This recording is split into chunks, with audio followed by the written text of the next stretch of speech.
So today's topic is Tyrannical Father as a parenting role model. Um, Sal Adeem will be speaking on this topic with all of us guys. So I think without any further delay, I would request Sal Adeem to please start start the topic, please. Before we start, I think, yeah, are you sharing the screen? Yeah, yeah. Yes, dear. Can everybody view the PowerPoint slides?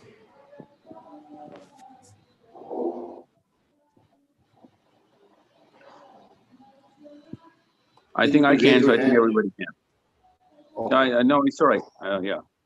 So the one thing that I would like to request everybody is to actually try and engage in audio, so that I can actually, because I can't really see all the chat comments and questions, and I would like to uh, indulge in the current mindset while we're going through the session, rather than just waiting for questions in the end. That's one. Secondly, we are only going to speak in English because of the international audience, and this is something which is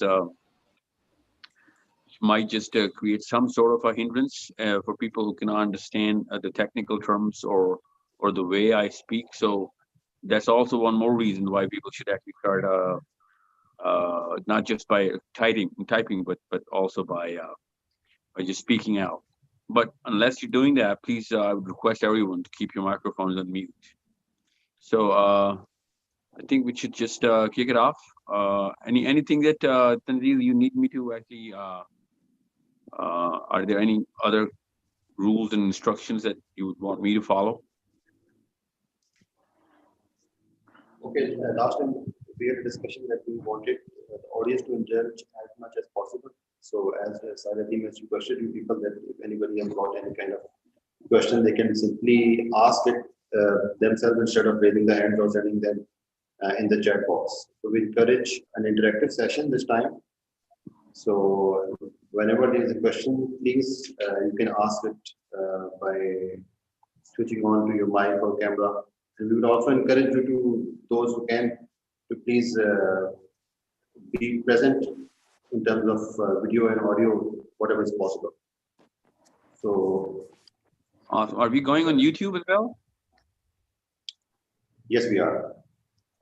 We are live on Simple Outcome Network. So I think you'll have to do the intermediary role to just pass on the questions, because I do not have. Yeah, YouTube. we'll be doing it. We'll be entertaining all the questions which we can. But the people who have joined us on Zoom, they can please interact them themselves.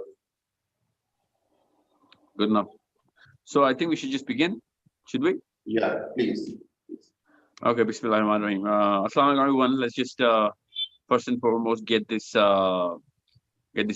whole meaning of the topic and the whole purpose of this program straight up first and foremost, and that's the climate of the household. This is a series of one of the episodes of the series of parenting, and how we actually can get the organic model of upbringing our child, and be a girl or a boy, it doesn't really matter.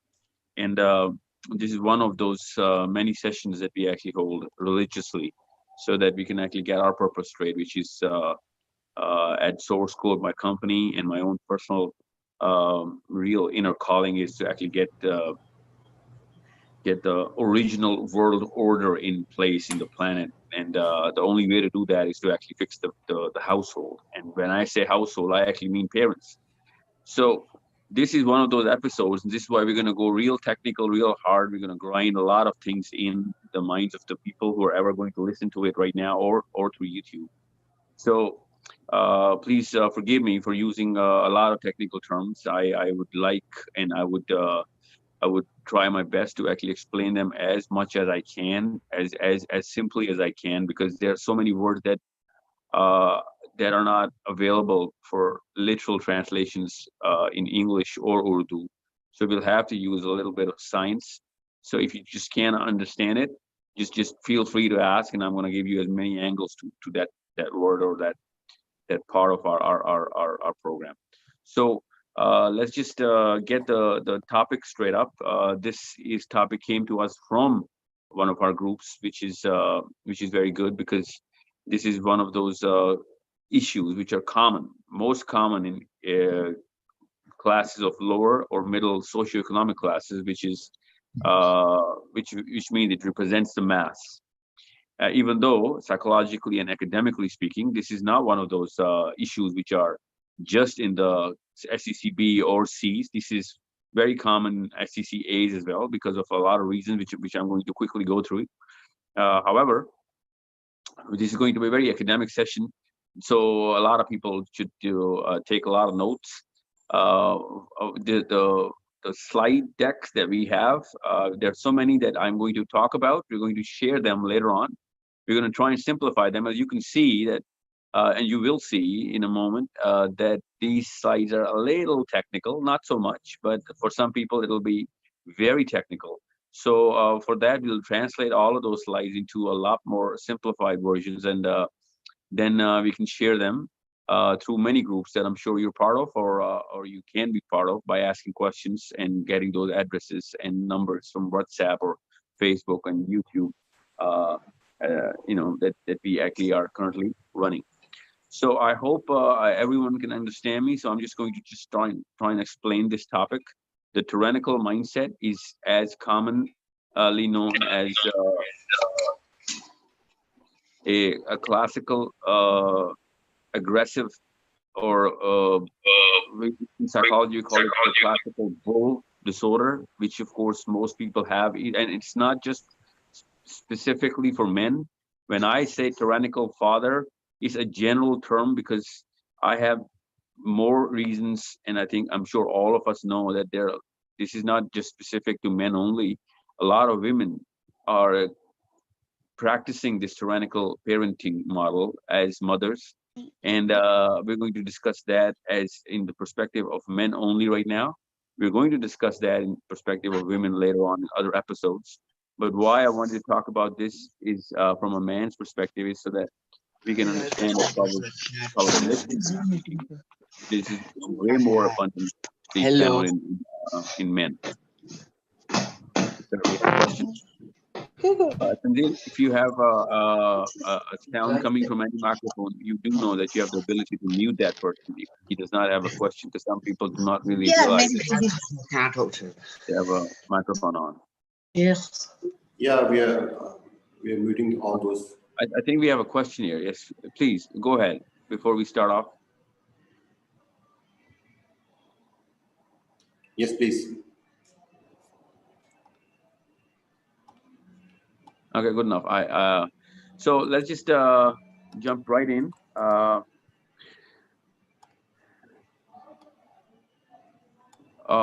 Yeah. So if anyone has a question, please, unless you have a question, do not unmute your microphones.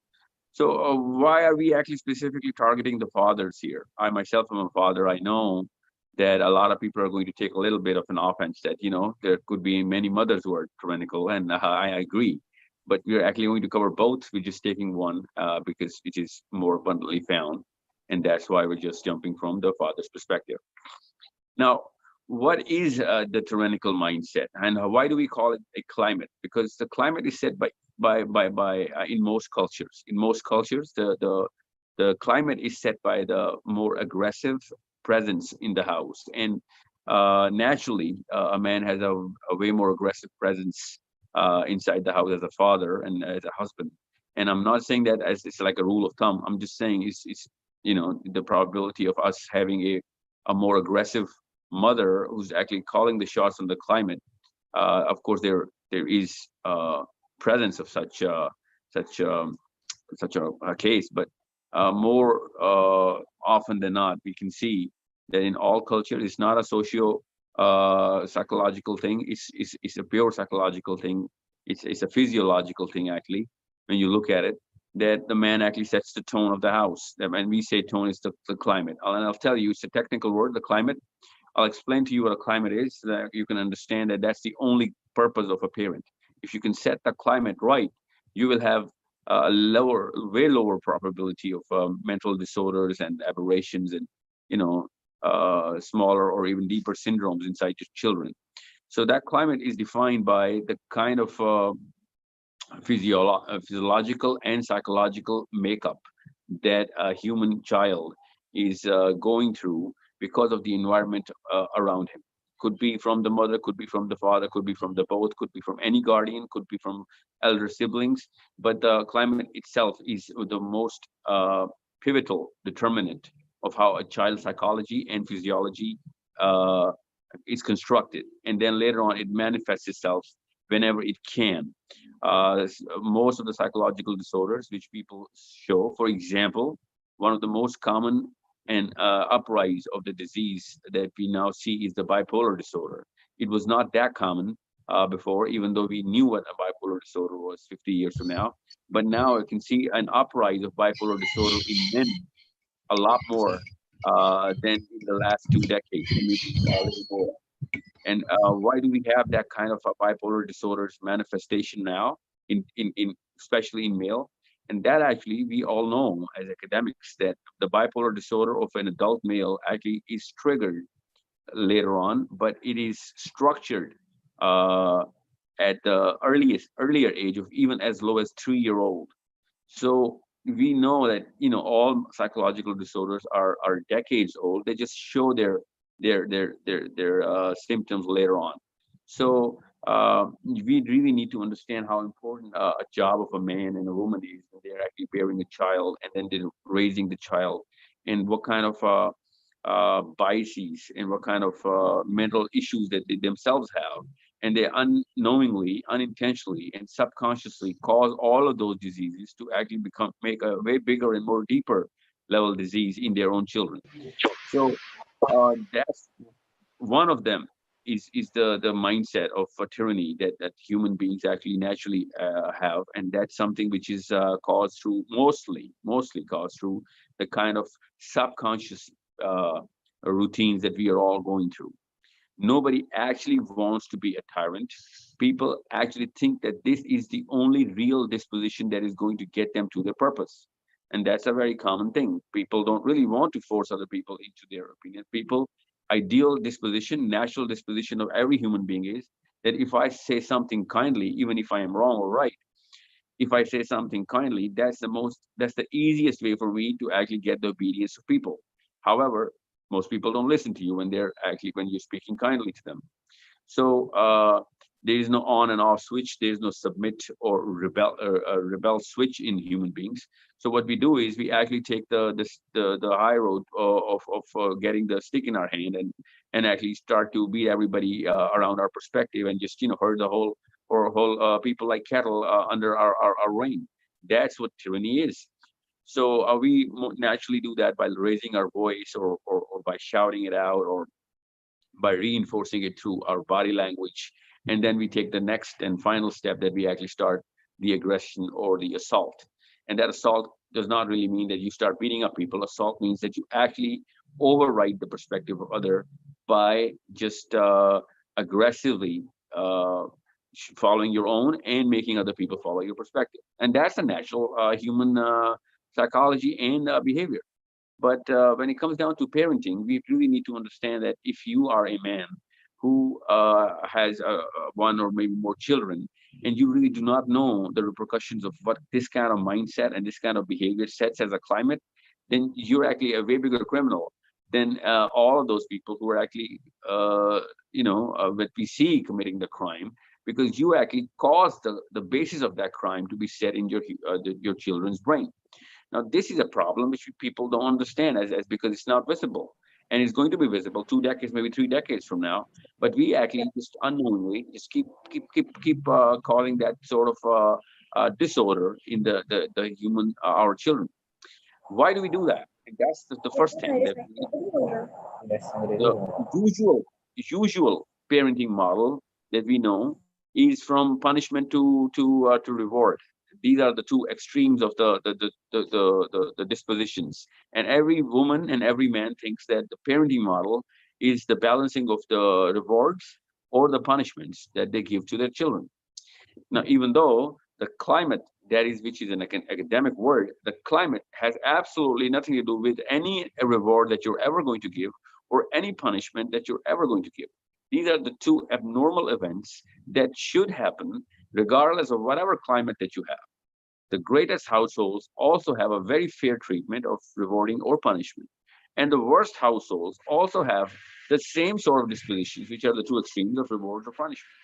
The climate actually is in between these two dispositions, these two events of when you're rewarding somebody for good behavior or when you're punishing somebody for bad behavior.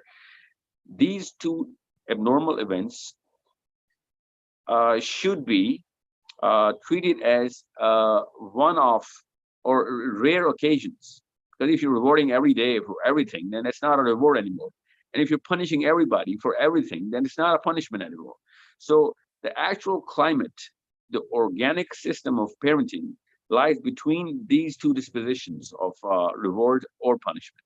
So when you're not rewarding children, and at the same time when you're not punishing children, is when you are actually setting the climate. Now, most people don't understand that, and they're actually trying to reward or trying to talk about the rewards or trying to punish or talk about the punishment all the time. Now, I know that I'm going to talk about just men, but I'm not just isolating the male gender right here. Both male and female do that. We're just going to talk about the male gender in this episode. So how does that actually set up? Why do we actually disregard the climate and we regard the reward and punishment so much?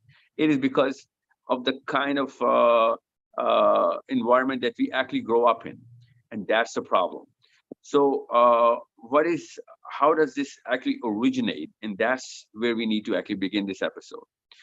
This origination is because of many factors. The first being the very definition of the manhood that we're all taught. For many, when we were actually trying to isolate an era of how definitions come about, in academic point of view, this definition of a man could be coming from even as far as 2,000 to 3,000 years ago, even though I know that in this pop culture it doesn't, but some definitions of how we actually behave as certain factors that we actually incorporate in our behavior, those factors are defined as okay or as not okay, which are coming for as far as 2, maybe 3,000 years ago. And those definitions never change. And we just naturally assume that this is something that I have to do to be a man. Now, what is the current definition of a man? And that's something that you really need to understand. And every man that ever is listening to this right now, of course, is from a similar generation. Even if you are a Generation X who just become a parent, or a millennial who had a few parents, a few kids who are under the age of 10, or if you are from the Gen X, which were born in 70s or 80s, and who have children who are just about to grow into adults. All of you guys actually have a general definition of a man. And if you and I were to write, and if I tell every participant to write the 4 or 5 tenets of a man, or what a man is supposed to do, then most of us are going to write the same sort of bullets, which are going to be similar, whether you're in America or Brazil, you're listening to it in Africa right now, and you never grew up out of Australia, or you're from the subcontinent. It's regardless of any culture, which means that there are some certain tenets that come through eras and eras ago, and we are just getting those literal expectations which are upon our shoulders all the time when we are young boys. Now, they come from theology, they come from politics, they come from cultural norms, they come from international exposure through technology, through social media. All of these combine to come up with some sort of definitions of what a man is supposed to do. So there are from some 4 or 5 tenets that actually contribute to construe the definition of a man. Now, this is something which we subconsciously inherit. We inherit that from our fathers or our elders or our teachers or wherever. Now, make sure you understand, I'm not talking about the child right now. I'm talking about the father who has become a tyrannical father. I'm talking about how a father becomes a tyrannical father. Okay, we call that a Führer psychology. Führer being, of course, Hitler psychology. Führer psychology is a coined term which was coined in the late 70s when we actually started, when the academics went to task to understand how a man actually disrupts the whole psychology of the children and even the household. Now, people who who get married in their early 20s, this psychology of the man actually pave the psychology of not just the children but the wife as well, and that's something which is called the irreversible effect, because when a woman and man both jump into this sort of pure psychology because of the man or the woman, then there is no escape for the children, and that actually devastates the psychology, which we're going to cover in the next 20 minutes. So how does a father become a part of the, could you go to the last slide please? How does a father become uh, a, a, a tyrannical being? Where do the definitions come from? So let's just go through that. Uh, we usually, uh, when we have a definition, it is not a very high resolution picture of what I am supposed to do when I'm 30 or 40. Uh, and every boy is going through that. We pick up our tools and little tricks during our teenage, and when we are young adults, we are actually naturally very confused as to how are we supposed to place ourselves in the society, and who is going to do what to gain that respect, be it money or position or authority or whatever. We actually keep picking up those clues and those little tricks during the way, even though they were supposed to be given to us before we actually were 14 or 15.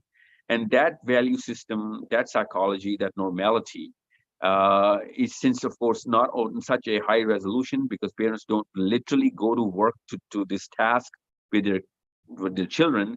So when that boy is growing up, he literally picks up a lot of low resolution definition from everybody he can get his hand on. And since of course he's too young, so whoever is older than him is teaching him every single thing, from peers to seniors in school, to teachers who really do not know what they're doing, and especially parents.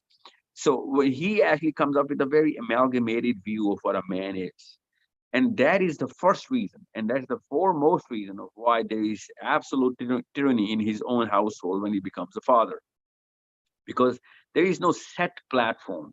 He has many platforms that he's actually juggling during his course of being a father.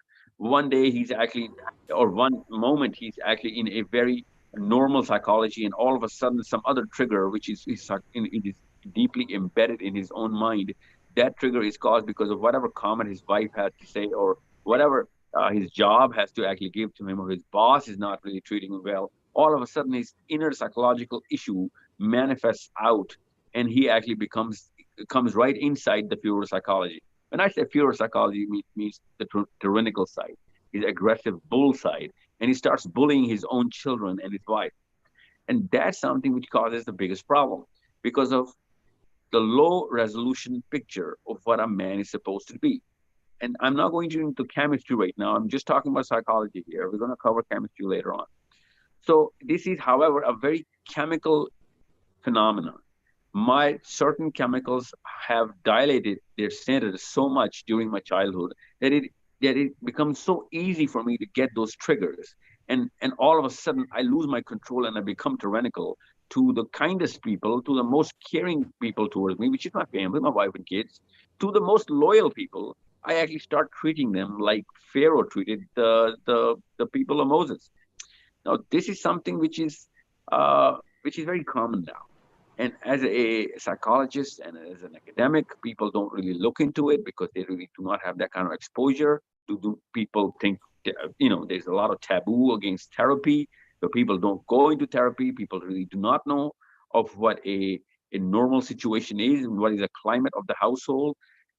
So it is going to happen, and it's becoming a more of a common thing, which is why human beings as a system are going towards lower scales of morality, lower thresholds of evil, or higher tendencies towards immoral acts, and very weak fabric of character, as we can see from 1,000 years ago, and even going uh, farther back in history. Even if we think that there was lesser scale of knowledge, you can still see that there was higher scales of character, especially at an individual anthropological level. Now we are weaker in morality, as we are the weakest in the history, in the foreseeable, or actually not just the foreseeable, actually literally not, in the historical timeline of the individual man, we are actually at the lowest possible level of morality. Now, in the foreseeable future, we're going to go lower and lower. And that is because of the lack of real definitions of what a man is supposed to do and what is he ought to be.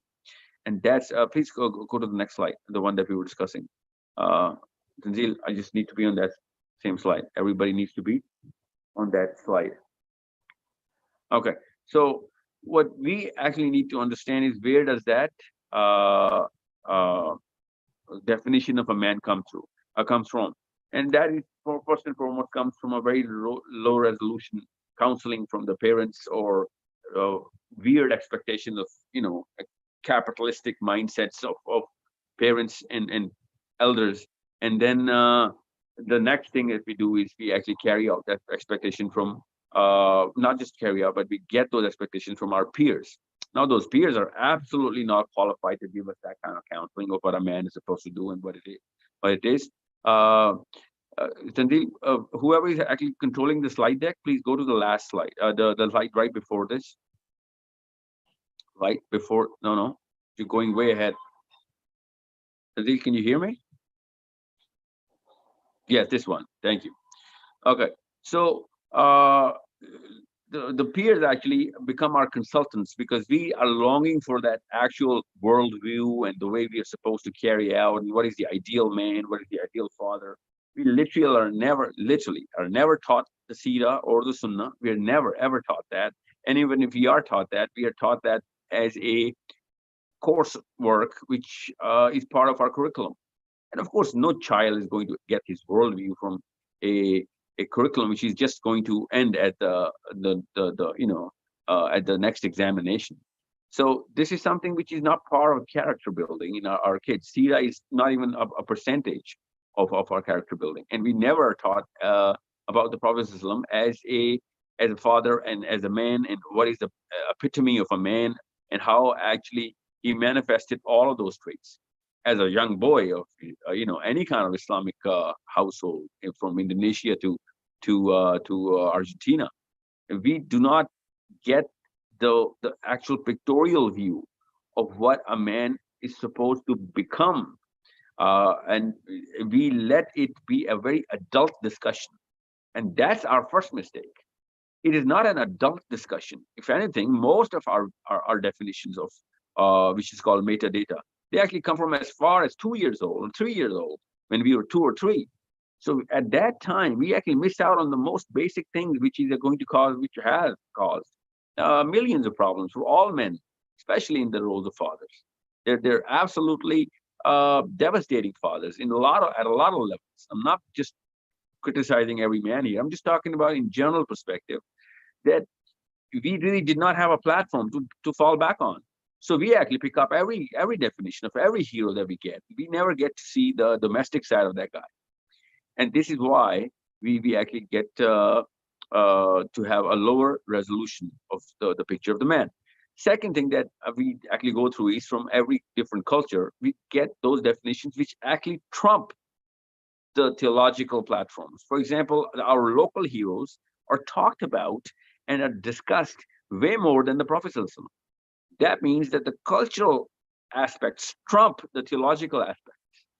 So we get to actually practice way more our local hero become, and that's a serotonergic reaction. I'm not going into chemistry, but our prime chemical hones into all of what our prime hero has to offer.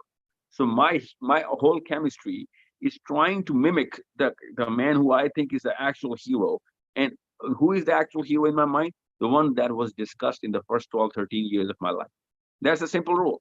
So I technically cannot actually have two different heroes, because my chemistry is going to tune towards one. And that's how strong a culture plays a part in ruining the chemistry, because no culture has ever come about, which is ever going to produce a man like Muhammad Sallallahu. So that's a problem. So we already had all of that sanctified knowledge, pristine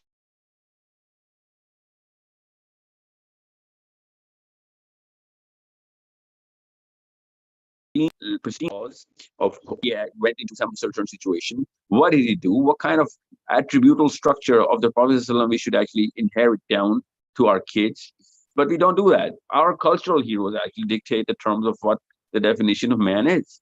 And that's the biggest problem.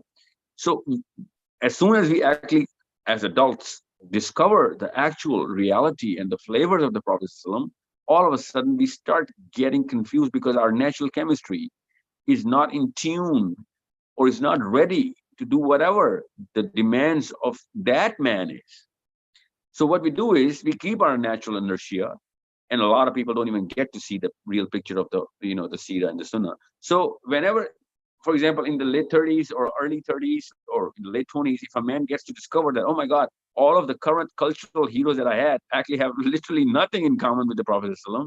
So who am I supposed to mimic now? Of course, natural conscious behavior is to actually mimic, because everybody knows that I need to mimic the greatest man ever who ever lived. But I technically cannot do that because it requires a lot more breakdown of my current inertia that I'm actually currently living my life on. And all of those confused value systems of the capitalistic nature in this era, of course, before 1750, there was no capitalistic attributable structure, but now we have. So it's not easy to just let go of everything. So all of a sudden, that dissonance creates the biggest nuclear type of reaction inside the mind, because we start to lose our very sense of self. Every man goes through that. And of course, men are supposed to go through that way more than women, because women are technically not supposed to be tested on the pedestal of the Prophet as a man, as a father, because women are not fathers or men.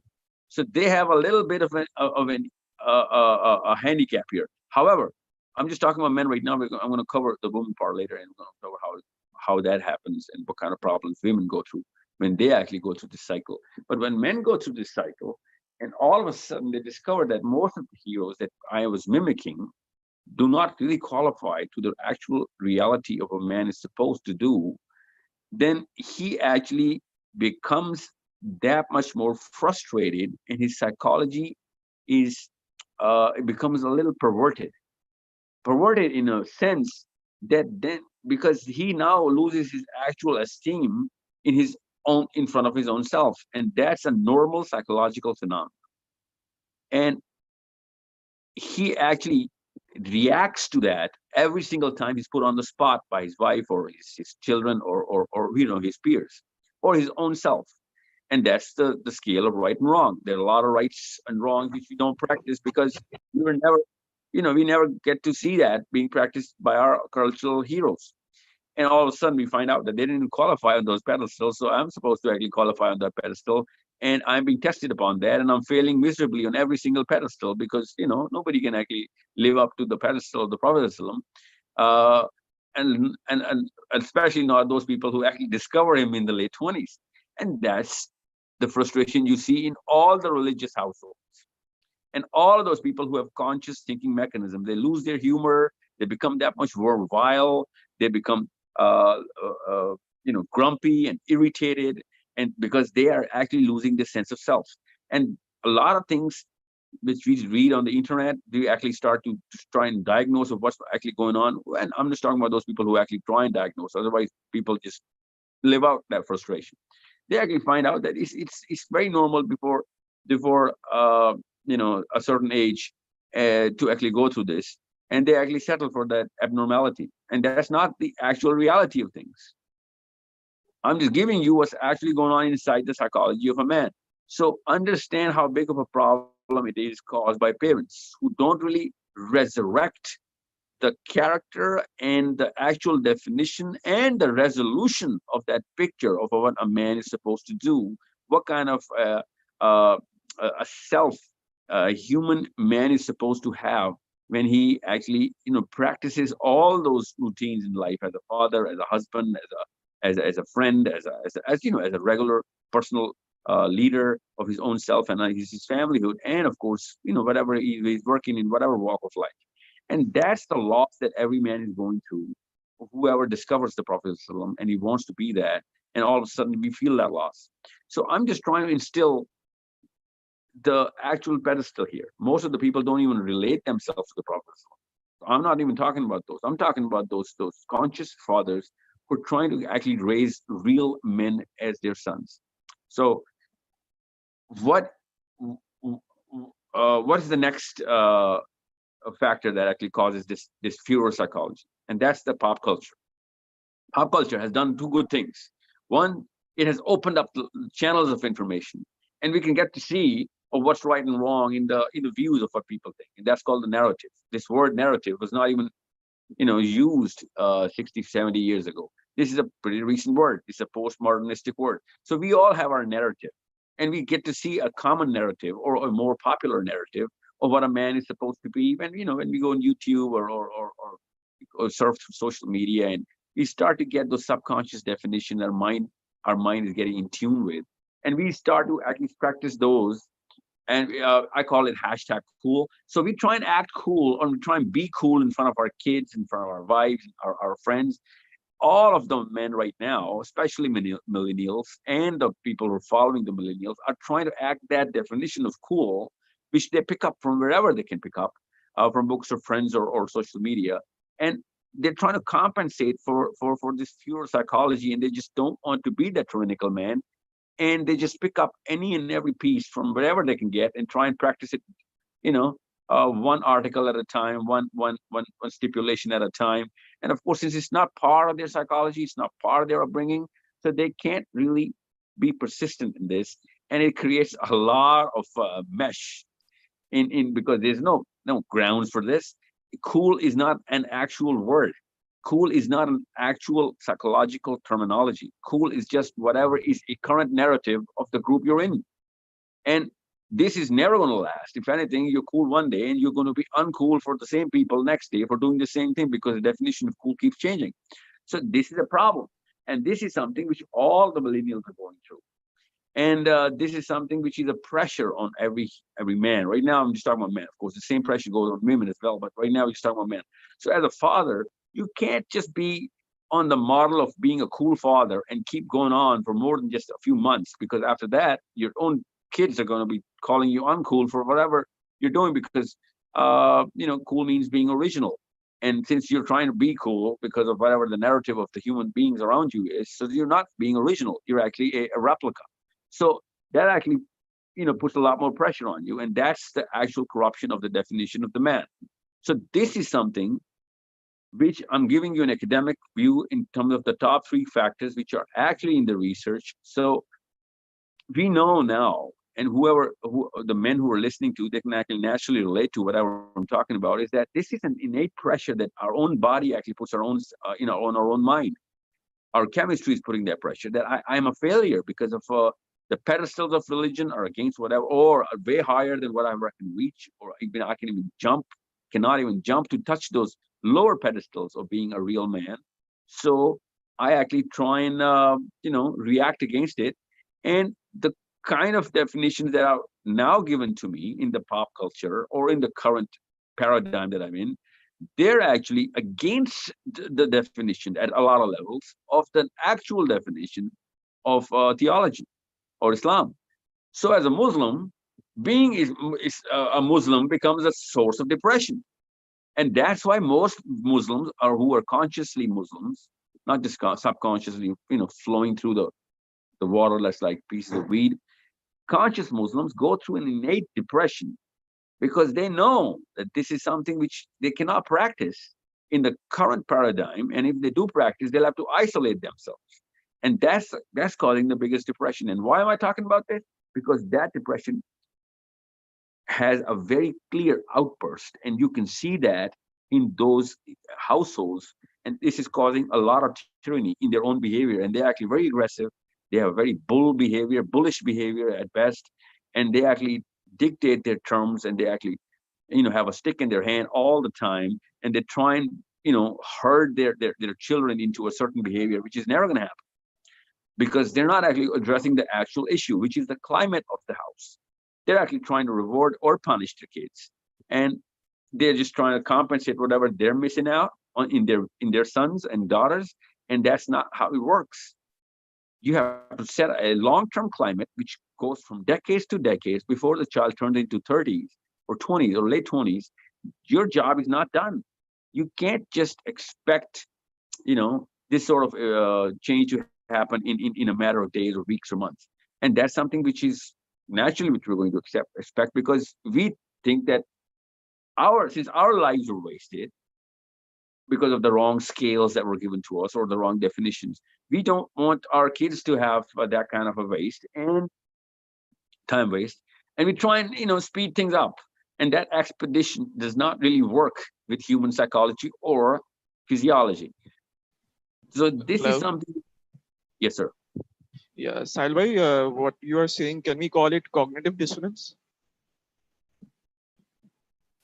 Well, yeah, literally, we call you can and you should, because it is a dissonance that every conscious man is naturally going to go through because of for people who do not know what dissonance is, let me just explain to you, because this brother rightly pointed out, this is cognitive dissonance. Dissonance is that confusion when two opposing philosophies, two opposing definitions, two opposing pictures come into the singular mindset, and that mindset is based on a certain chemical called serotonin, and serotonin can only mimic one person. So when he has to mimic two people or two different philosophies he has to follow, he naturally cannot do that. So he becomes frustrated and he gets confused as to where am I supposed to reconcile the difference between these two things which seem or are made to seem right in front of me. So I cannot be an Indian or a Pakistani at the same time. And that's just a political definition. I cannot be right and wrong at the same time. So when two opposing things which are made to seem right in front of me, I cannot naturally practice. So I go into a deeper frustration and I actually burst it out with a very aggressive behavior or a very depressive behavior. These are the two extremes of every human being. And that's a problem that most men are going through, and especially most conscious men are going through, because of the lack of morality that is there in every business, every walk of life, and those people are doing really well. So most men are going through this. I'm sure most women are going through this too, but I'm just, keeping it to the man right now. So when we are actually practicing all of those things which are actually not supposed to be done, but are going to be done anyway, so we are naturally not going to enjoy that. And since we're not going to enjoy that, we're going to have a depressive psychology. But if we are going to just to pretend to enjoy that, we're going to have an aggressive psychology. So that's the two differences. So understand how big of a problem it is, especially for kids. And those kids actually go through a bad climate. The tyrannical father sets the wrong climate. That climate is of fear, emergency, pain, frustration, crankiness, irritation. I mean, you name it, every single negativity which is flowing as little pieces of iron inside the air, and you have to breathe those pieces of iron, you're going to feel bad. This is literally how we actually put that picture on paper. When we're in psychology, when we try and draw that picture of bad climate, we put solid elements there because these are not dissolvable. They're going to stay inside the system. These little elements, when we breathe inside our system, they actually show their effect later on because they're never going to be dissolved. So this is something which our kids are going to go through naturally. And I'll tell you, if you go to the next slide, let me just tell you what the child is going to go through as being a part of this climate for more than just say 8 to 10 years. Is naturally going to do one thing, which is to become a subconscious tyrant. He is naturally going to become a tyrant. And that's because of the same serotonin. The serotonin is going to mimic the archetypical behavior of a man, because that's the one definition that he sees in and out every single day from his father. And I'm going to tell you later on what a subconscious tyrant is. But first and foremost, what you're going to see in your child is, especially your girls and boys, I'm sorry, your boys, is that they're going to show lack of confidence in a lot of things, which you're naturally going to actually punish them on, because those things are supposed to come easy for any child, but this child is not in the right climate. So a fish is not going to be actually, swimming in sand, because even though it has everything, but the climate is not according to whatever it can do. Just like that, our child is in the wrong climate. And that's why you can see a lot of introverted behavior in children. And people think that introverted is a personality type, even though there is no introverted personality type in psychology. Introvertedness is that suppression of his own chemistry because he's not enjoying the climate. Now, I'm not saying that it's because of the fear psychology only, but that is one of the primary symbols, symptoms. So if you think that your child is going and showing introverted behavior, is way quieter than his siblings or his friends, then you got to see what's going on here. Maybe you are subconsciously practicing the fear psychology. And I'm not just saying that introverts are low in confidence, but what I'm saying is treat them separately and treat both of them as indicators of something being wrong. The second thing that he's going to show is low self-esteem. Low self-esteem is seen by regular people who do not study psychology. You should understand how to actually detect low self-esteem in your kids. The one thing that you should look for is that even if the group is wrong, this child of yours is going to try and do wrong things to become a part of the group. That's called low self-esteem. A high self-esteem child is going to go against the group when he believes that he is right. So you can see that in your kids, and you can experiment that by giving them some projects, try and design something around this concept, and you can see whether your child has developed his high or balanced self-esteem there or not. Now, for balanced self-esteem, you can see that a lot of things which are not you know uh, you know uh, deeper crimes or really critical issues, and they're just casual uh, things which you can actually let go, and he actually sacrifices his morality, assumedly presumably he's actually committing a crime in your books, but those are not things which he thinks are really serious. Then you can let go. It's just that's just what every child is going to go through, and then you're going to actually have to pep talk this child out of that as well. But if he's actually not committing certain crimes and is going against his own siblings or friends or classmates or even teachers, and you think that he stands up for whatever he thinks is right, then he's got some really good, well-developed, grounded self-esteem, which he actually can bank on for the rest of his life. And that's what parents develop. But fear psychology, or the tyrannical father, makes sure, and not consciously, but subconsciously makes sure that the child does not develop self-esteem at all. Because there's only one way to develop self-esteem, and is to empower people. And a tyrannical father takes up all the power. And that's something he doesn't realize, that children don't really require management decisions or leadership decisions. They just require children-based decisions, a child-level decisions. And the tyrannical mother or father does not let that happen to the child, and he actually does not get to practice his own power at a level of a child. And that's how we actually rob our children from self-esteem. The third thing that happens to our children is that they actually start suppressing their anger, which every human being does when he knows that there is no escape from this prison and there are no windows. He does not make an escape plan. He thinks about an escape plan, but he does not really follow any escape plan because he can't. So what he does is he settles for all of that anger to be, practiced later on. Whenever I'm going to get a chance, I'm going to get back to him. That's a phrase you can actually see from every human being. Every culture, every community does that. The Palestinians are waiting for whenever they're going to get power. I'm just giving you an example. Everybody does that. And that's called suppression of anger. That's a natural disposition of every human being. How is he going to actually, show his anger? I'll get that. I'll get to that later. Then the fourth thing that is going to happen is that he's going to long for self-identity. And of course, if he's not getting his self-identity, he is never, ever going to gain any level of dignity. Because dignity only comes when you have a very high resolution of your own identity in front of your own self.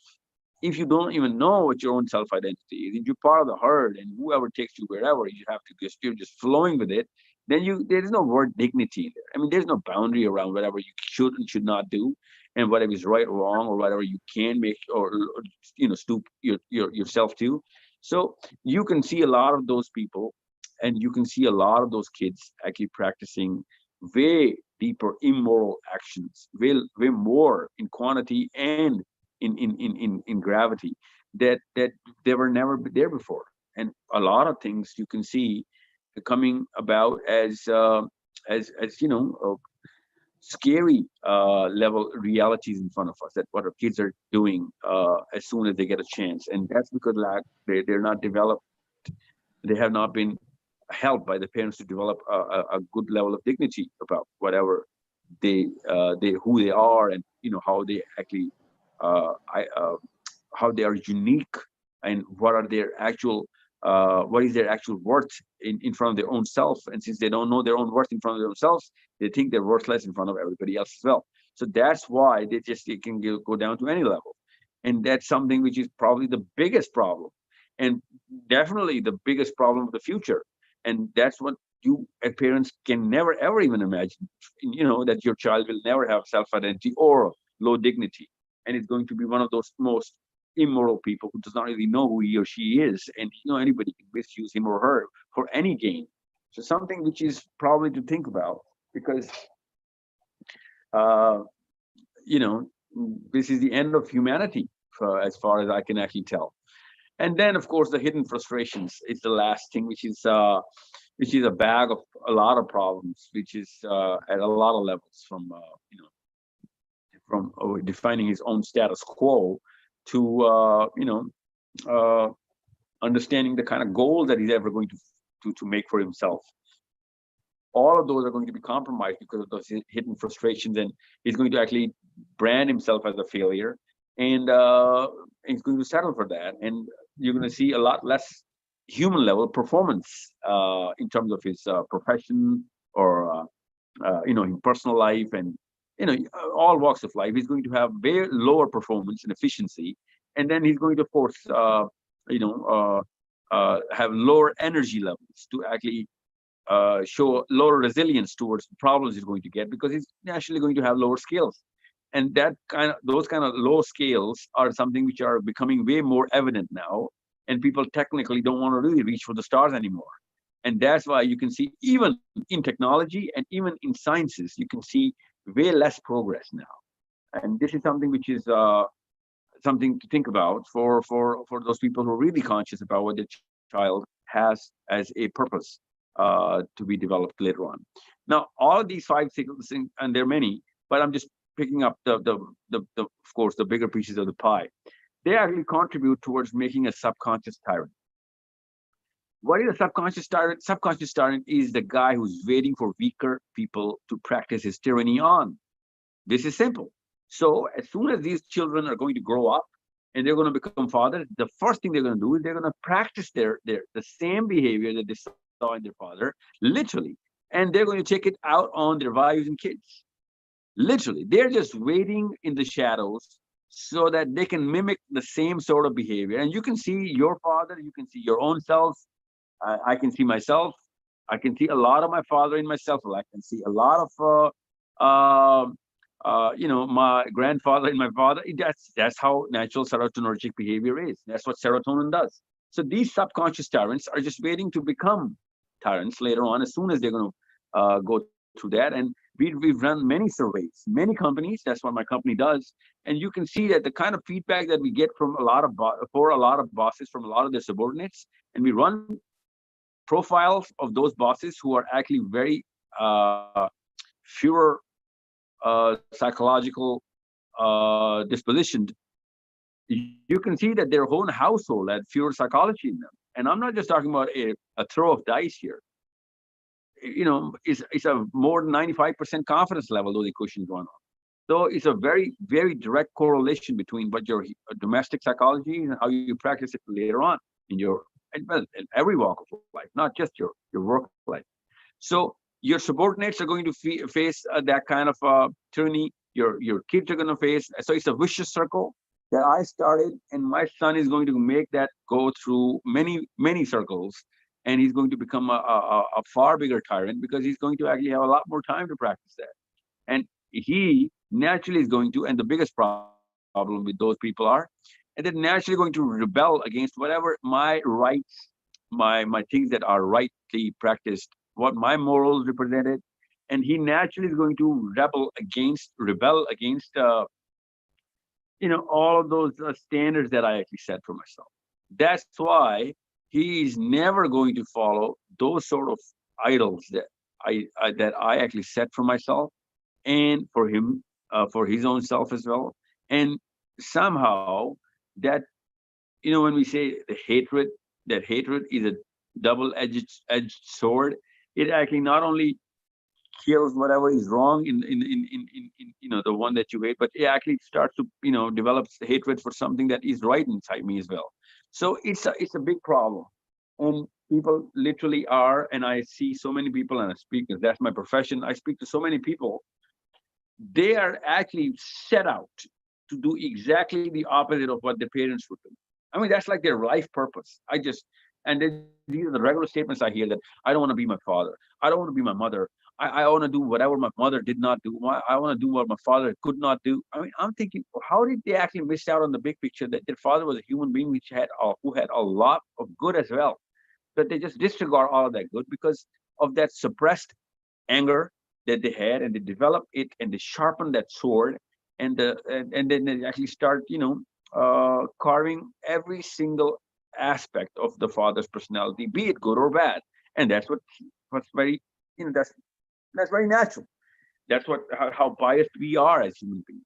I myself, while I'm actually narrating to you all of this, am carrying a lot of biases, and I'm actually, as as much as I can work on my own biases, I better start, working and eliminating all of those biases before I start to do any sort of implementation of my fatherly plan for my kids. So there's so much that happens to a child under a tyrannical climate. So now the question is what to do. Now I am a tyrant. What am I going to do? First and foremost, try and jump into therapy as much as you can, as soon as you can, sorry, and try and understand how important those zones are. There are three zones only: the zones of reward, the zones of punishment, and the zone of normality.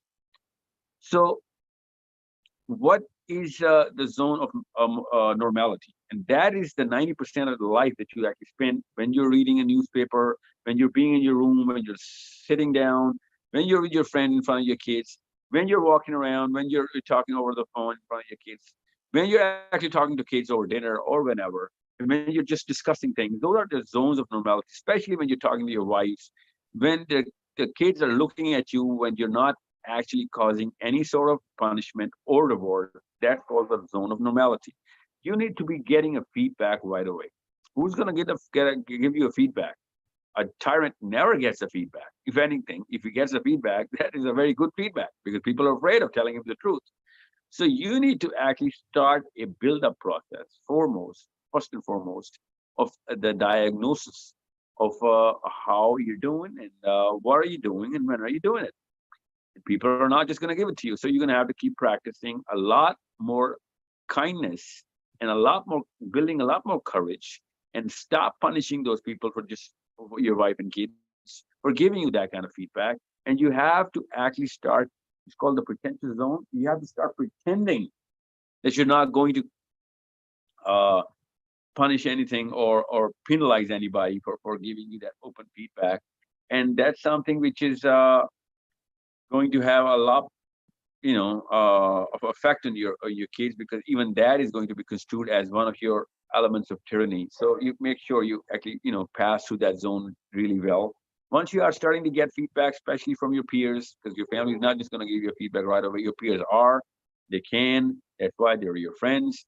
And if they cannot, then you have a way bigger problem that this presentation has to offer. And if you are getting a lot of feedback from your colleagues and your peers, then you can understand that if you're practicing that, then that kind of behavior in those people, then you're naturally going to be practicing that kind of behavior in the house as well.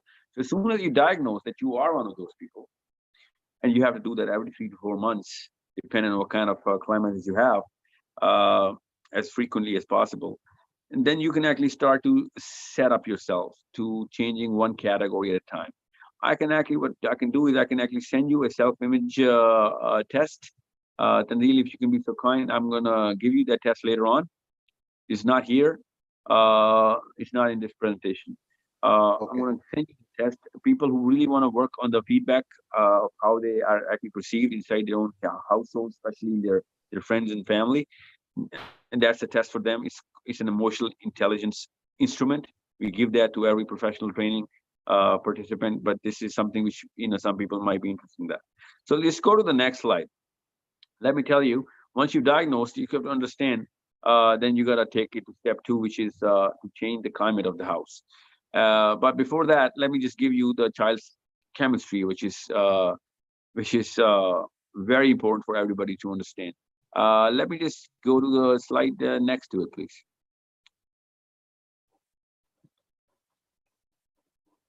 Tanil, if you can just go to slide number 6.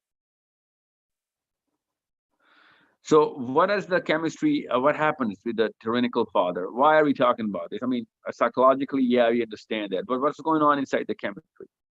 There's a very bigger problem going inside the chemistry, which is, showing its effects in the psychology later on. And we have to understand what's going on inside the body of the child, especially the brain. When you are under a father, or a mother, in this case a father, because a tyrannical father causes way more tyranny than a tyrannical mother. Trust me, this is a very big percentage of a problem that a man can actually cause in his family and children. So what happens? What happens is when the father, a tyrant father, walks inside the house, even if he's in the parking lot, and he just announces entry inside the house, the climate changes, and that climate changes inside the minds of the children and of course the whole household. And that climate is not a good climate. As soon as that father enters the household, the kids start to generate fear, and that's not just the fear of his presence, the fear of the worst possible situation that they can actually witness. And the next slide, please. Okay, you know what? No, this is no. I'm sorry. I apologize. Let's just go to this slide first. Now you can see the pituitary gland. Pituitary gland actually determines whether to do something about this emergency or not. Since I cannot. This slide does not show the 2 amygdalas. There are 2 organs inside the brain. They're called amygdalas. What they do is they perceive that emergency. They perceive the climate. The climate is hot. The climate is cold. That's how they actually detect. So if they're cold, you're happy. If they're hot, you're scared. As soon as you enter the house, your children actually have hot amygdalas. As soon as they turn hot, the pituitary gland, it actually goes through a certain synapse, which is called the fight or flight situation. This is a shift into a sympathetic nervous system. When I'm talking to you right now, when you're all normal, it's called the parasympathetic nervous system. As soon as the amygdalas go hot, it shifts into a sympathetic nervous system, which you're going to see in the next slide. As soon as the sympathetic nervous system is triggered on by the pituitary gland, the cortisol, which is on this is the color and the size of the gland, it is sticking right on top of your 2 kidneys. That's why it's called the adrenal medulla and adrenal cortex.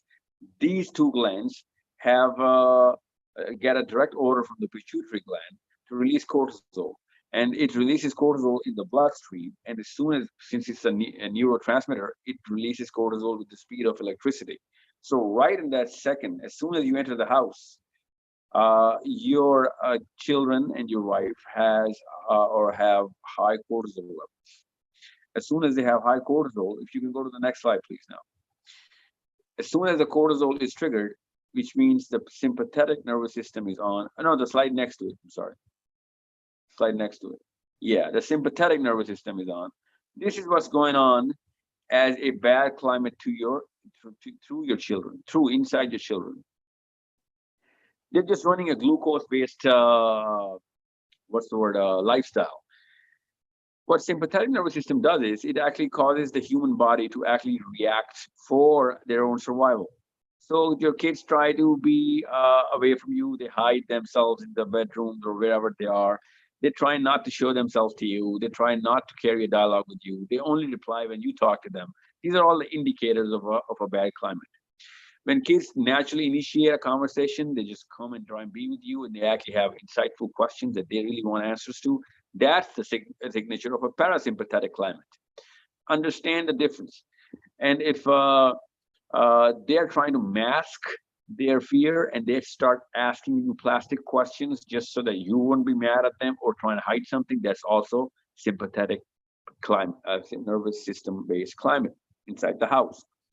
So what's the problem? Why do we have a problem? It's a natural system. Why are we discussing another problem? The problem is that when a sympathetic nervous activity goes on, as you can see, it actually is it's called inhibitory cycle. Inhibitory cycle is opposing to as opposed to the excitatory cycle. So in other words, the sympathetic nervous system stops every single function from every single organ of the body except pumping glucose to the muscles. And that's a big problem because, there's no need. You're not trying to, make people run from a 100-meter sprint and try and get the Olympics gold medal every single time you enter a house, right? So what's the actual problem here? The problem is, as soon as the sympathetic nervous system is triggered on, the most important part that a human child requires from the parasympathetic nervous system, which is the trigger of the GTX hormone, which is under the jawline on top of your throat, neck. I'm sorry. These two thyroid glands trigger GTX inside the normal parasympathetic nervous response every single second. But as soon as the cortisol is triggered, the sympathetic nervous system is on, you can see that everything is inhibited and every single thing is reserved for the muscles to act only. So there is no GTX. So what's the point of GTX? Why are we so, touchy about GTX? GTX is the growth hormone which actually suffices for the loss of every single cell which dies every single second, which means all the cells inside the brain as well. So in other words, as soon as a tyrant father enters the house, the brain stops functioning of every child. That means not only that it's not growing, but after the 12th year of age, it is going to remain in the small size that it was for as long as the father was in the house. So they will have smaller brains.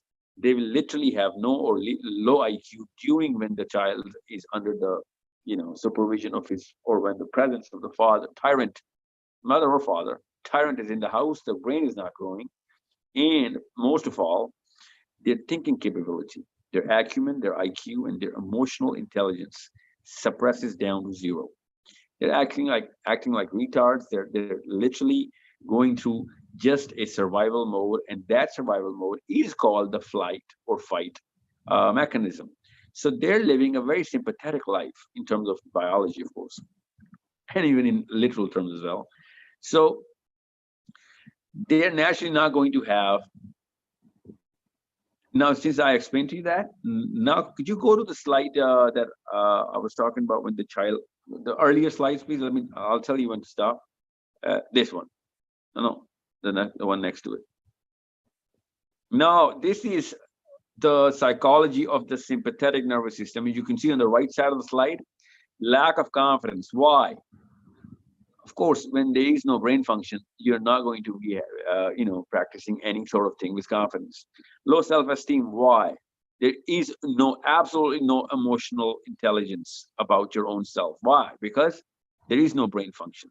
Suppressed anger, because cortisol is nothing but pumped activity of this very chemical. It's called norepinephrine. Norepinephrine is triggered when cortisol is triggered. It's right on top of it. Okay, so the same gland pumps norepinephrine. That's the chemical of anger.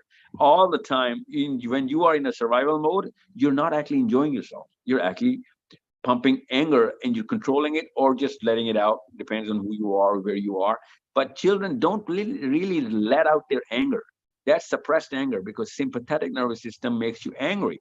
Longing for self-identity or dignity, that's a very parasympathetic behavior when you're actually having dignity or self-identity. Hidden frustrations, again, very cortisolish, very, very survivalish, mechanical manifestations of a human child. So you can see all of this is because merely of the presence.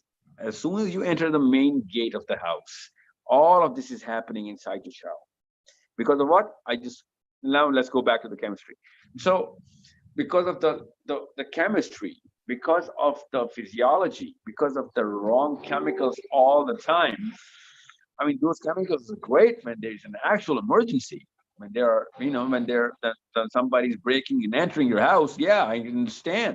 Everybody's supposed to go through that because they're supposed to fight or flight. But when your father is in the house and you're going through fight or flight, that's either a punishment state, which I told you is is is not supposed to be in your normality curve. It's an isolated event. A punishment has to be in place inside the house. But this is not a punishment state we're talking about. This is a normal state, a sign of normality of the father, just his presence. And that's because of the tyranny that he actually represents. His bull behavior, his bipolar disorder, his aggression, his uncalled, uninvited aggression. And that's the problem that most children are going through. On top of the kind of problem they actually already have in schools, and all of that thing that the education sector has to gift to our children, which is a sympathetic nervous system based system that we actually send our kids to every single day. However, on top of that, as soon as they come home, as soon as the father comes home, they are back in the sympathetic nervous system zone and their brain stops growing. And that's something which I covered in the first episode of and I actually covered that a lot. And I promised myself to quote the Louisiana experiment, where they actually saw the 20% of those children's brain, the difference in size. I mean, those children who were failing all the tests had a brain size 20% less in size, physical size, than the kids who were passing all the tests. And who were the kids who were failing all the tests? Those were the kids who had households which discussed problems and hardships and aggression in front of their kids. Now, you can well imagine what a tyranny or a negativity in the climate or aggression in the behavior of the father does. And this is something which is just basic science I'm giving you. If anyone is interested, anybody who can actually make up a group, I can actually go into a way deeper cycle of the science, and I can tell you what is happening inside the neurons, inside the brains, and how you're shrinking and causing a permanent entry into the reticular activation system, where he or she, your daughter or your son, is going to react so negatively to anything that resembles their father or mother if they were a tyrant. In any part of their, or any course of their life, in any walk of their life, they are going to react so negatively that their heart rate, their blood rate, I mean, things are weird and bad things are going to happen to their body. Just some kids develop such a deep level fear. And this is something which is very evident in people who have, regular weaknesses in efficiency, or pure physiological deficiencies, and even mental deficiencies in their regular performances, at their jobs, work routines, and examinations, all of those things. And then later on, they develop physical ailments like, fat dissemination. They gain weight too soon. They have a lot more fatigue. They have literally high end depression.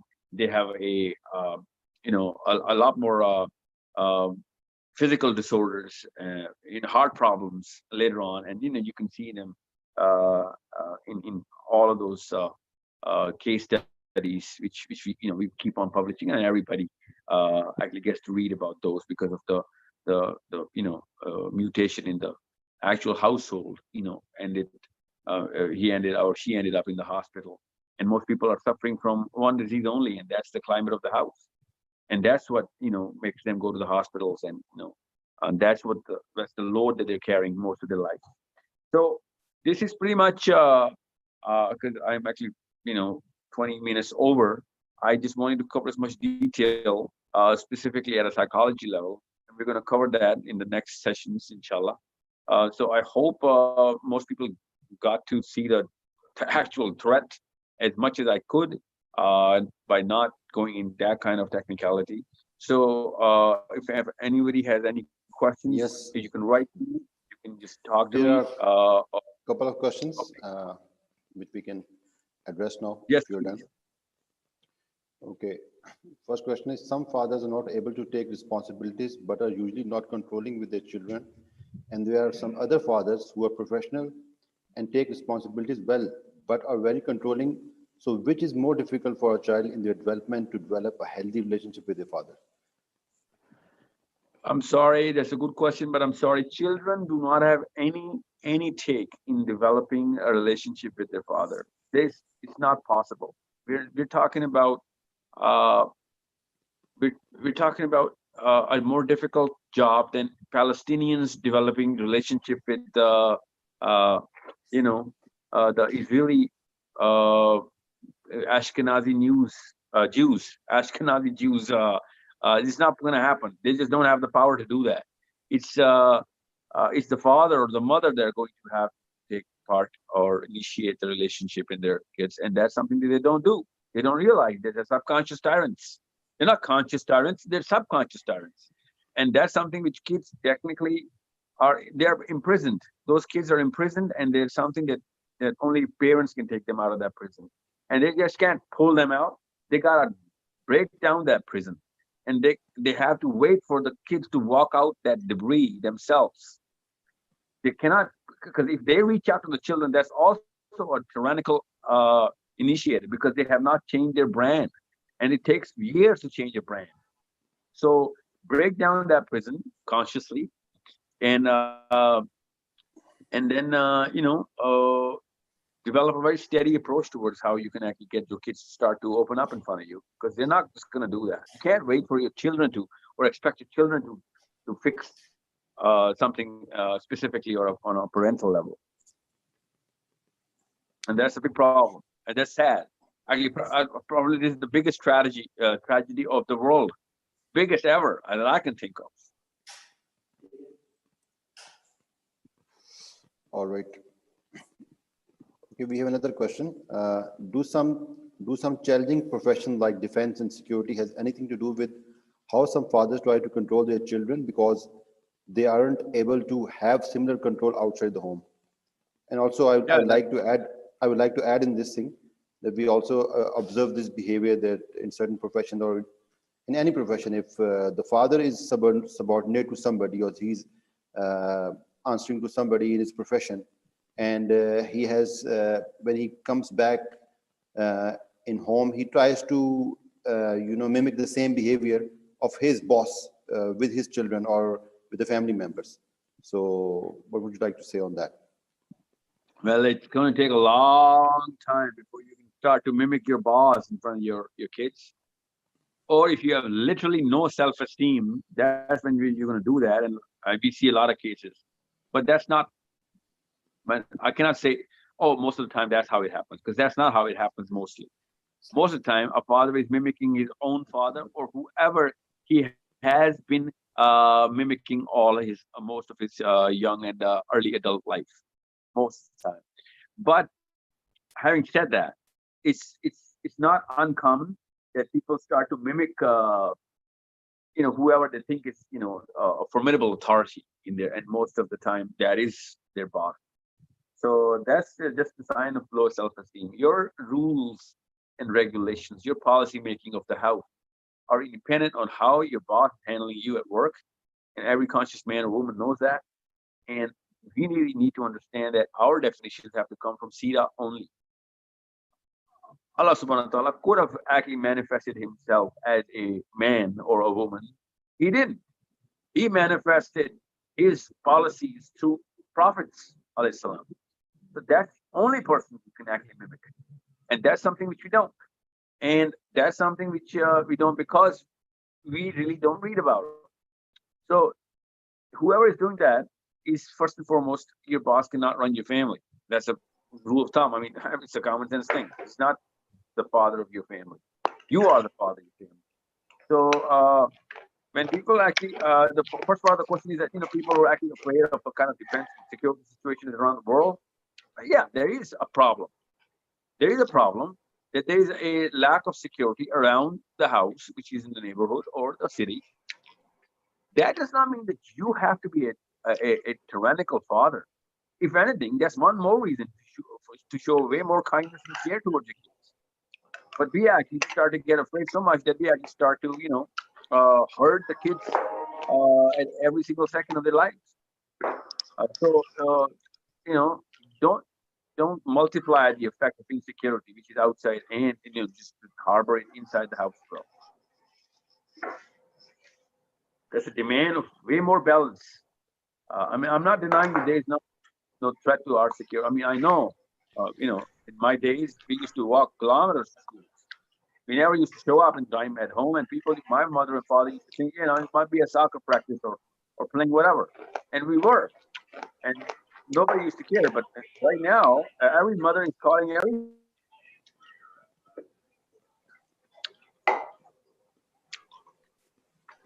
So that's how it is, and So, sir, what's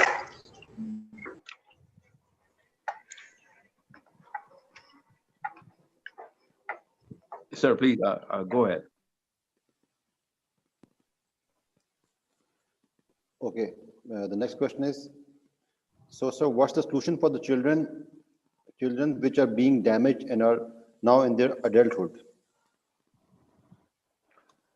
Well, if they're entering their adulthood, then it's not gonna be easy. But if they are under 12, then there's a lot of planning that you can do. You'll have to reconstruct yourself, which is the only way, by the way. But if they're entering a 15, 16, 18-year-old, then you gotta actually put them into therapy. And that's, I mean, I know, because there's a lot of things that you can do if you are actually consciously trying to fix those things. But if a professional is not doing their therapy, then you better start jumping into doing their therapy yourself, because this is something which is, I mean, it's not a favor that you're doing to yourself. It's a favor you're doing to them. I mean, it's a duty that you have to. I mean, it's not just a favor. I'm sorry. I mean, it's your job as a parent to make sure your young adult is healthy.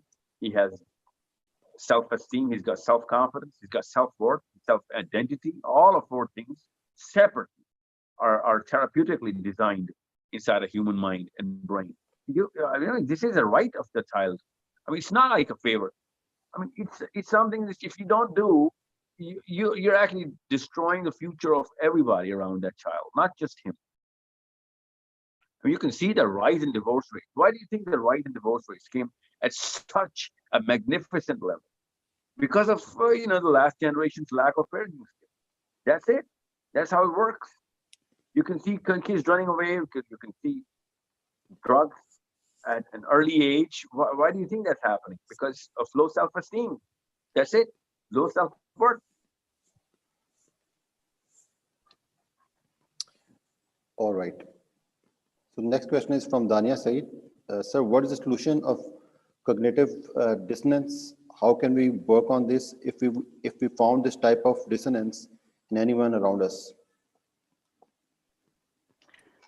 Well, it's a long question. Well, it's a long answer.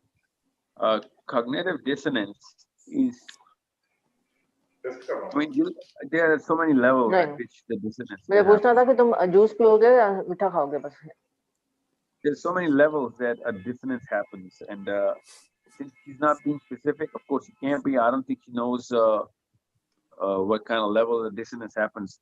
But if it's a a behavioral change that you'll have to specify, because I don't. It's going to take an hour before I can list down the hierarchical dispositions of a dissonant person. It's going to be a problem. But generally speaking, you gotta let go of a lot of things. I mean, this is just a general statement I'm giving you.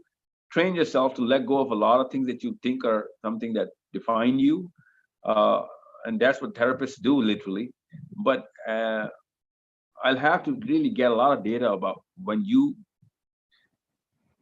put a person in the counseling room and he thinks he's got a lot of confusion and there's a lot of dissonance at a cognitive level. It's called a cognitive behavioral therapy. And we'll have to figure out how we can actually try and recreate his literally recreate his personality. And for that, we need him to understand of what kind of personality he's aspiring to or inspiring from, be taking that inspiration from. And then, literally, and by the way, every psychologist that you're ever going to meet, he's going to give you a form to fill out. And most of that form is going to be actually trying to understand who you're trying to mimic. And that's how big of a problem cognitive dissonance is. Because if you can see two different or opposing attributable structures in his form, you can literally see that he's split up. And by the way, multiple personality disorder, it is only found on those kids who have that kind of bad climate inside their own houses. Bipolar disorder only found in those people who have had a bad climate in those houses. How do you think all of these? Why am I mentioning these? These are the worst cases of cognitive dissonance. All right, we're going to take next question from YouTube. Amna is asking, is there any hadith or ayah on the importance of father role? Yeah. Hadith is very clear that Allah has only one disposition, the fitrah, one disposition that he gives to every child. It is upon the father or mother that they are going to create a Christian or a Jew out of him. Otherwise, the same fitrah of Allah is given to every child, which means that Allah subhanahu wa ta'ala is actually creating the right behavioral, attributable, and mental makeup of every child, and we change it to whatever the theological perspective we've actually concocted by our own pens, which Allah subhanahu wa ta'ala spoke about the Jews and the Christians, that they will actually use their own pens in my book. They wrote their own manifestations of what right and wrong is. It's called the Taghut. Why do you think the Prophet said a Jew or a Christian? He could have easily said, it is the father or the mother who takes him to a totally different direction. No, he didn't say it. He said, God creates every child on his own fitrah, and the mother or the father takes him to become a Jew or a Christian. It's a very big statement. If you look at it, it's very simple. I mean, it's not a complicated statement. It's a very big statement, though. So whatever we're going to do, whoever we're going to call our hero, or whoever we're going to actually mimic, or we're trying to become like one, is something that our father and mother is going to determine. The second thing that the hadith says is that whoever raised his son, a son or two daughters, according to the psychology that I have, Nahaj, it's called Nahaj in Arabic, then he will be between Jannah, just like these two fingers are, the one that I'm holding for you. So understand how much of a responsibility a parent has, especially a father. And I have a point here. Hazrat Umar has a very tyrant father, but how the Prophet trained him on his seerah. So I like your comment on this. well, I'll give you an example on this, literally, by quoting Abdur Rahman bin Auf radiallahu anhu, because Hazrat Umar actually, because of his household, and that's a very good case study. you can see that everyone in Makkah was afraid of Umar ibn Khattab. All Muslims are afraid of him. All non-Muslims are afraid of him because of the climate. And we all have read about the kind of household Umar grew up into. And when Abu Bakr Siddiq nominated him as the next ruler of the whole Ummah, Abdul Rahman bin Auf actually went to Abu Bakr Siddiq and he grabbed him by the beard and said, I'm going to get to make you stand in front of Allah on the day of judgment. That you nominated a man who is that strict and aggressive. And I'm not going to let you go. Abdul Rahman bin Auf, the greatest of the greatest, Abdul Rahman bin Auf said this to Abu Bakr Siddiq, the torch of all Ummah. So Abu Bakr Siddiq replied, and he says, do you not see the change Islam has given to Umar ibn Khattab? Did you not see the change in his personality? He literally said personality, of the hilm that he's carried because of Islam. You have to understand that. And this is something which is the gift of the therapy of Islam. That's why I said Islam used to cure the mental disorders of everybody. And now Islam has become a mental disorder for Muslims. Because our parents are not actually carrying the sword of or the platform of Sira in our kids. Every Muslim, naturally, when he becomes a conscious adult, goes into depression. Oh my God, the whole world is against me, and the whole world is calling something else is right and something else is wrong. Most of the things in Islam I can't even practice, let alone mention them in public of Islamic nature. We're actually this is the kind of world we live in. So it's a very tough job for a regular Muslim to raise a Muslim child, which is going to be practicing the psychology of Ali bin Abi Talib or Umar ibn Khattab. It is not possible. I mean, it is possible, of course it's possible, but I mean, it's not easy. So what I'm saying is that the therapy of Islam actually is the only real therapy. And that's Umar ibn Khattab radiallahu anhu is a classic example of how there is this book by Abu Yusuf al-Usayri on Umar ibn Khattab. He actually writes that if Umar ibn Khattab did not accept Islam, they actually, jotted a graph of what Umar ibn Khattab would have gone through if he did not convert into Islam. And he writes that at best, he would have, and that's not a high probability, but at best, he would have become the leader of Quraysh. I mean, at best. They said there's no way that they would have let Umar ibn Khattab a leader of Quraysh because he was in the lower tier of the tribe of Quraysh. And at best, if he had everything going his way, he would have become a leader of Quraysh. And he also writes that he would not have even survived because of the kind of habits he had. He would not even survive for more than 30 or maybe 40 years of age. So Islam is something that actually brought Umar ibn Khattab into the light in front of the whole planet. Umar ibn Khattab is probably the most quoted name in the world of leadership and non-Muslims because of the 10 years and 11 months that he spent as the ruler of the whole Ummah. He became one of the biggest gifts of the future till the day of Qiyamah to every human being because of whatever he did and the way he managed every single thing. And once Ali bin Abi Talib was asked that, the time of Umar ibn Khattab was so great and so nice and so peaceful, and your time is so, full of commotion and so turbulent. What is the difference? And Ali bin Khattab says that Umar had me as a soldier and I have you as a soldier. That's the difference. And that's something which is a testimony to what Umar ibn Khattab was. And this is something which is very clear of what the theology of Islam has in itself, the therapy of the chemistry of human being. And that's what I call the original world order. And that's what the Prophet ﷺ did to everybody. The Prophet ﷺ actually, reset the whole chemistry of the human beings. And that's when he said that my time is the best of time, and every time following that is going to be worse and even worse. So that is the time that when we know that the Prophet ﷺ actually reset the clock on all the chemistry of all human beings through the kind of things that he did.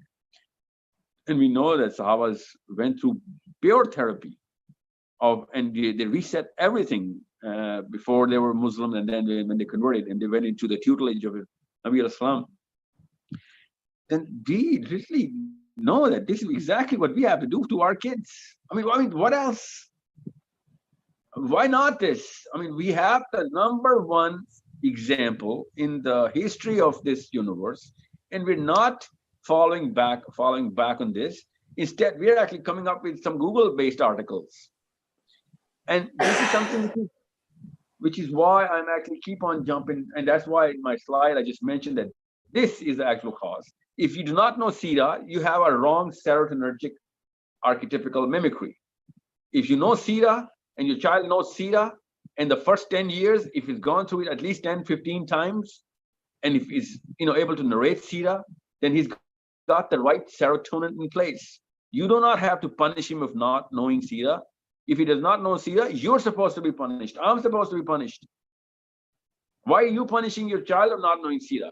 You know what I'm saying? So it's our job from us, for our daughters and sons, to be the biggest scholars of SIDA. And why do you think SIDA? Because SIDA is of a man. Quran is not from a man. SIDA is from a man, about the man, of the man. Sallallahu Alaihi Wasallam.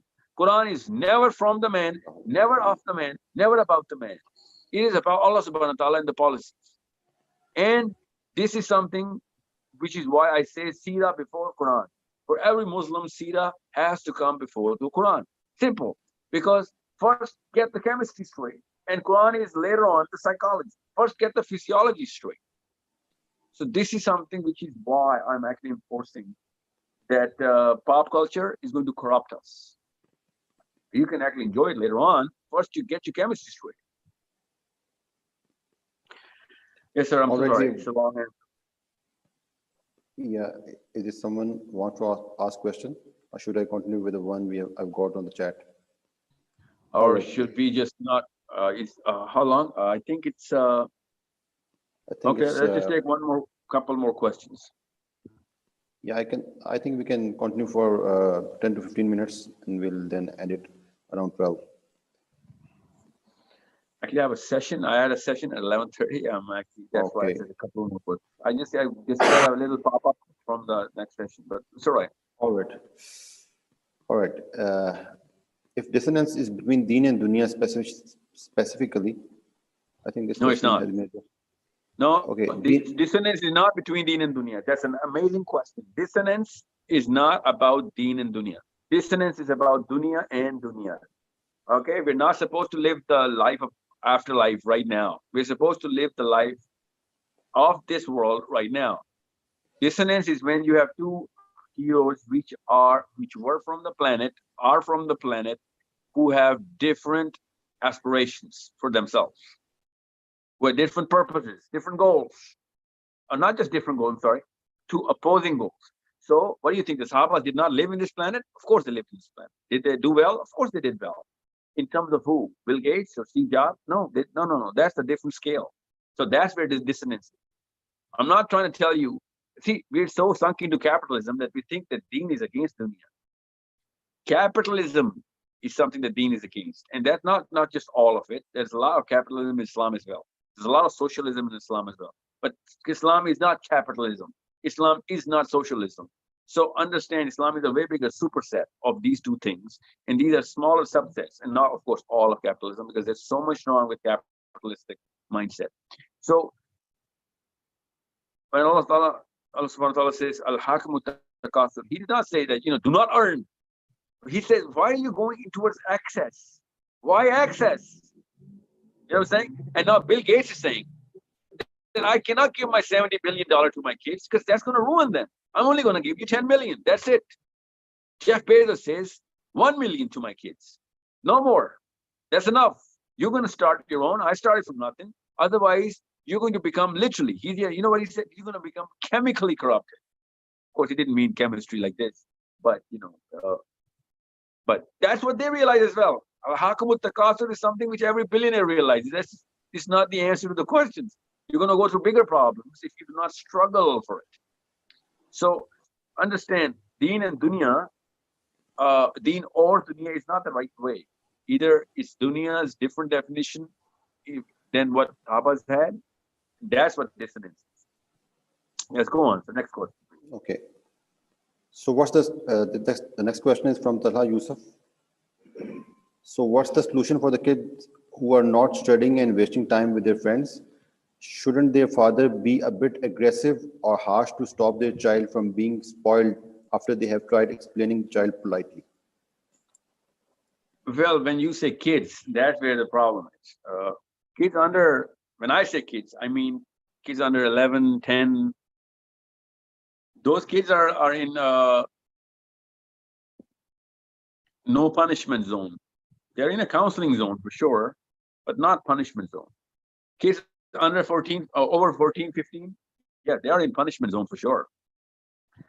So before 13, before 12, let's just say before 8 for sure, you cannot just start, beating them up for no reason. And the very fact that Sunnah alayhi salam is against it. I mean, how dare we actually start putting our fist to the kids? It's not possible. But did the Prophet punish adults? Of course he punished adults. Islam is a very balanced religion where punishment and reward is at the same time to a human individual. Islam is all about punishment to the wrong things. What do you think? Allah is treating non-Muslims for punishment? No, punishment is for everybody, Muslims or non-Muslims. So it's just the same kind of ruling. I'm not trying to tell you to take your kids to the judge and try and get them punished. What I'm saying is, punishment is a very necessary part of your human fabric. Reward is not that important, but punishment is way more important. So you need to understand that unless a child understands what the value of punishment is, why the hell is he being punished? He doesn't even understand why the concept of punishment is. This is the part of the brain that actually rationalizes the concept of why I'm supposed to do whatever I'm supposed to do. Why? That's called the prefrontal cortex. A 9-year-old, a 10-year-old does not have that.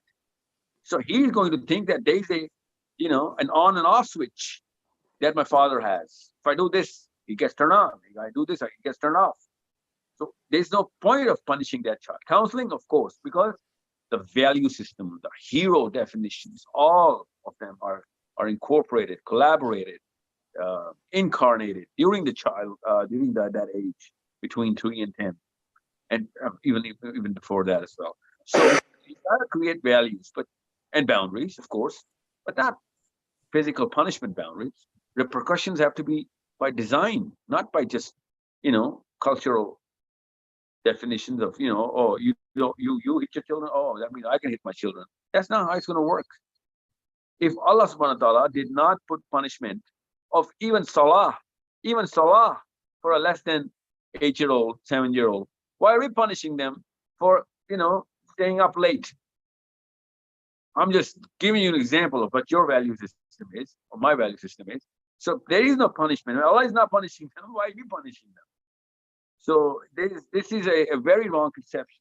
Nabi alayhi salam, the one instance where Salama was actually trying to punish this little child in the house, Nabi alayhi salam, the one time that we see him getting angry at his wife, so much so that he actually carried a little stick, little miswak, and he said, if I could, I would have punished you. I mean, what are you doing to this child? This is the sunnah. This is something that we somehow miss out on.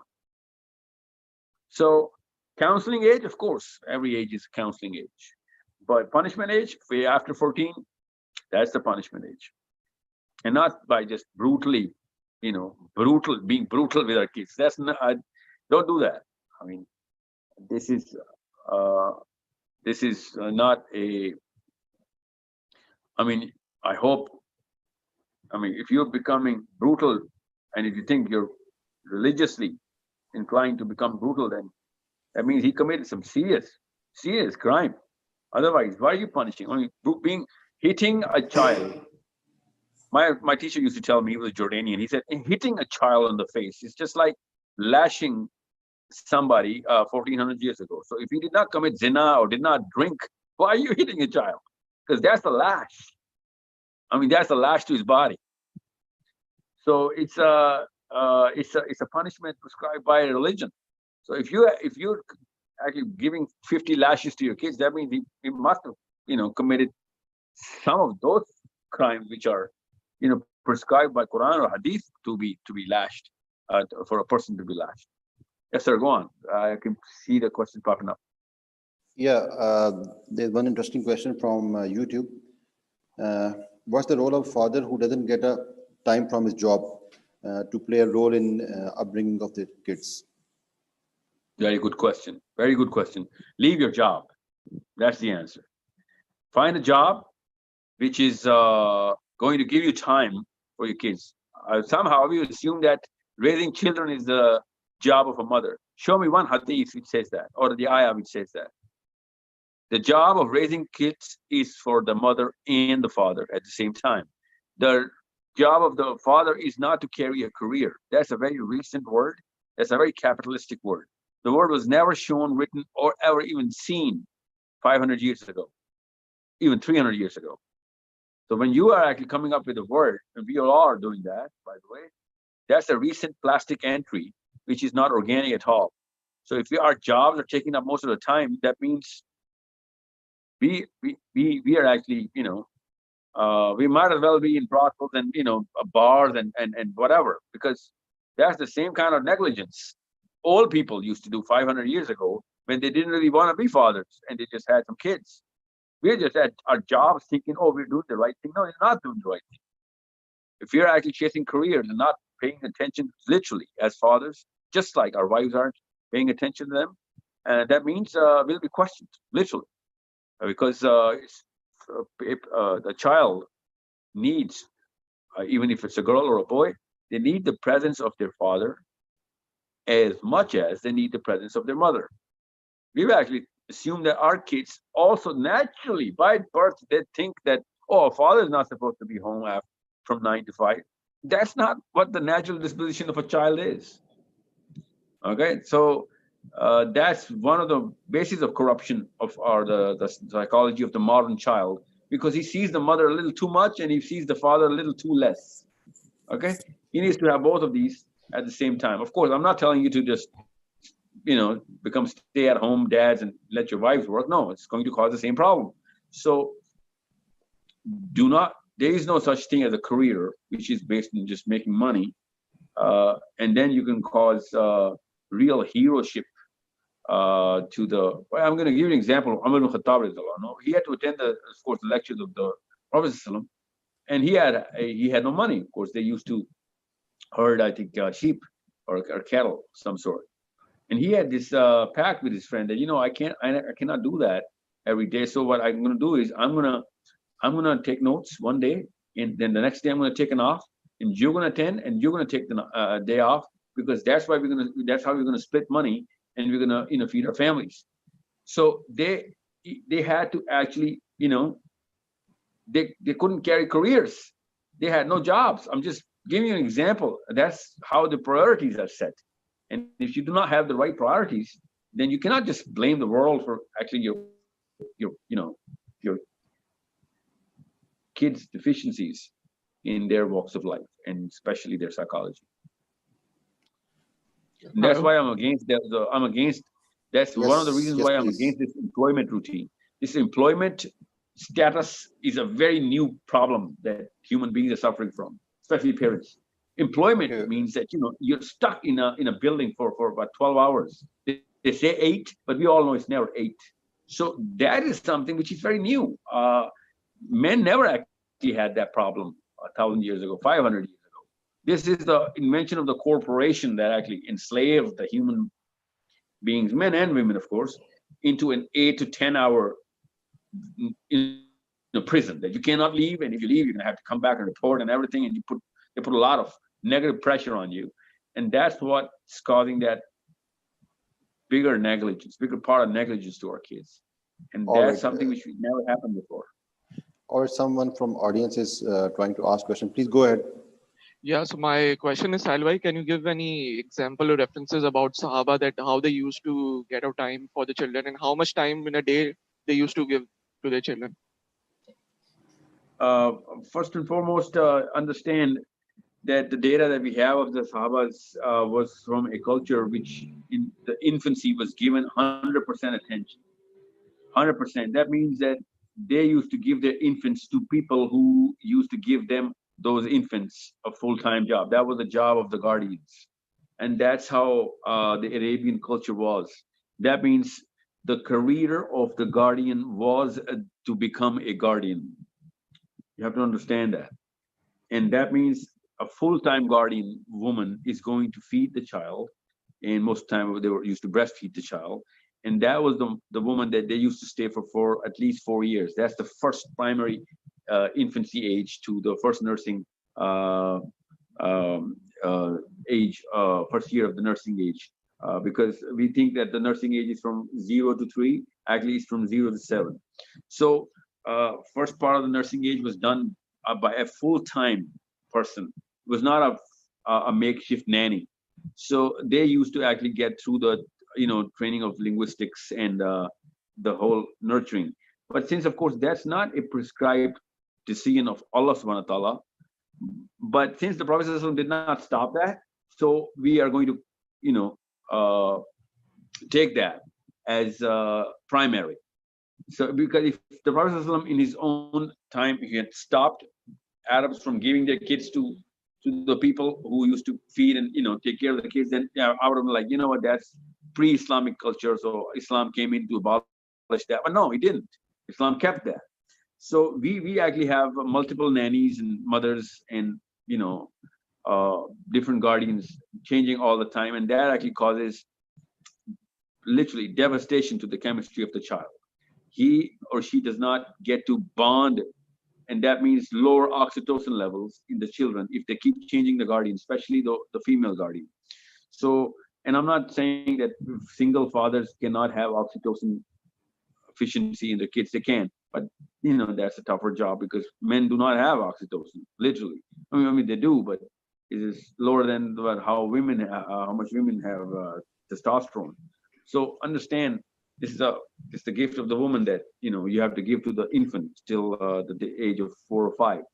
And I personally believe till the age of 7, a child, human boy especially, has to, and of course girl, but boy has to grow under the presence of as many women, caring women, especially one constant woman that he can. And the more you can have for sisters and khalas and pupos and whoever is your caregivers, the human boy is going to develop that much oxytocin, and he's going to become that much of a giver.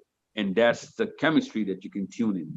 So try and get a lot more female caregivers to your boys. And I'm not through this session trying to get you to get married to more women. I'm trying to tell you that it does not matter who those women are, as long as they're naturally inclined towards the child. And if it is,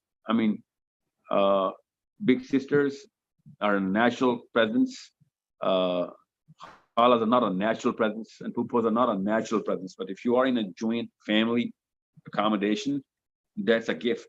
Try and get those women to have more presence around the child for the first 4, 5, 6 years.